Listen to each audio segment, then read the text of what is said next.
এটা পাড় থেকে খুলে গেছে, মানে বেশি পেকে গেছে। তা কি আমরা এখন মহৎ উদ্দেশ্যে যাচ্ছি নাকি? সঙ্গে আমার ছোট ভাই আছে, আর যাচ্ছি গাছের একদম ফরমালিন মুক্ত ফল পাড়তে।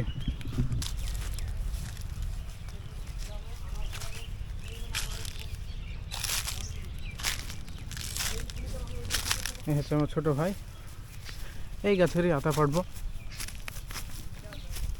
আর এটা আমাদের জমি, ঘাসের জমি। গরু আছে বাড়িতে, সেজন্য ঘাস প্রায় সারা বছরে রাখতে হয়। এই যে গাছের আতা আমি পেরেছি কিছু কিছু দিন, আবার হয়তো অন্য কেউ পারতে পারে, আবার পাখিতে পাকলে খায়। তো উপরেরগুলো দেখানো সম্ভব হচ্ছে না। এই যে এটা মোটামুটি মনে হচ্ছে পেকেছে, একটু কালার বেশ ভালোই এসেছে।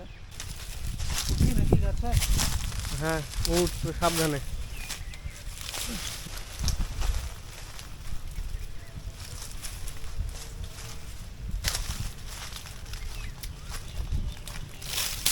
কষ্টকর খুব। এই একটা নিচে ফেলবো। হ্যাঁ, নিতে চান।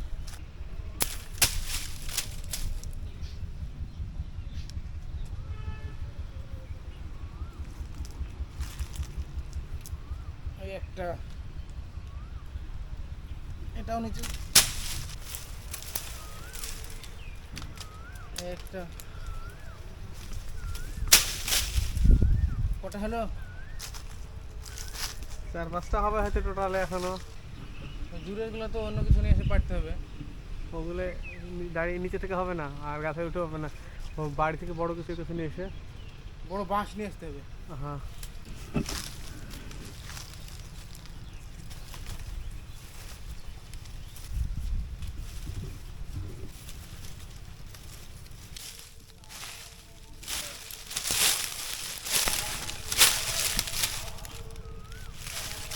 এটা পাকা বেশি, এটা তাহলে এটা এখানে খেয়ে ফেলবো আমরা।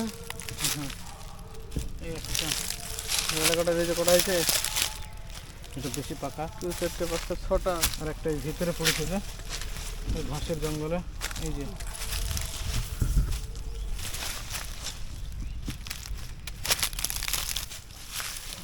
এগুলো ওখানে থাক।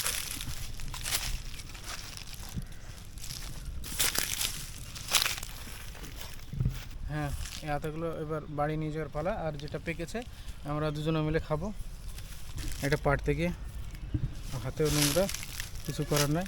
এটা পাড় থেকে খুলে গেছে, মানে বেশি পেকে গেছে। তা প্রাকৃতিক উপায়ে তৈরি, আর এর স্বাদও অসাধারণ।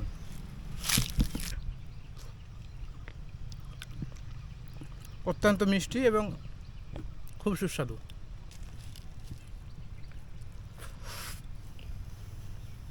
এগুলো পয়সা দিয়ে কিনে পাওয়া যাবে না এরকম।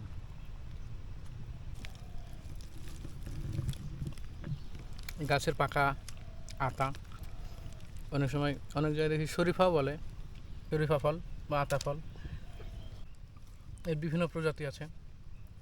একটা এই সময় পাকে, আর একটা ভাদ্র মাসে পাকে। ওটার স্বাদ আরও বেশি। কোনো ফরমালিন বা কোনো বিষ বা কোনো ফার্টিলাইজার বা কোনো হরমোন দ্বারা পাকানো না, একদম গাছ থেকে পেড়ে খাচ্ছি। এই যে এর বীজগুলো আর এর ভিতরের শ্বাসগুলো অনেক সুন্দর দেখতে। কিছুই বাদ দিতে পারিনি, সব খেয়ে ফেলেছি। এতটা সুস্বাদু ছিল। ফেলে দিলাম পিঠাটা।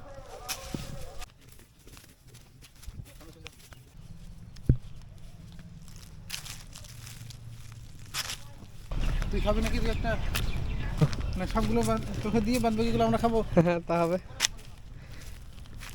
যেগুলো তো সেগুলো আমাকে দিয়ে দিবি, বাকিগুলো তোরা খাবি।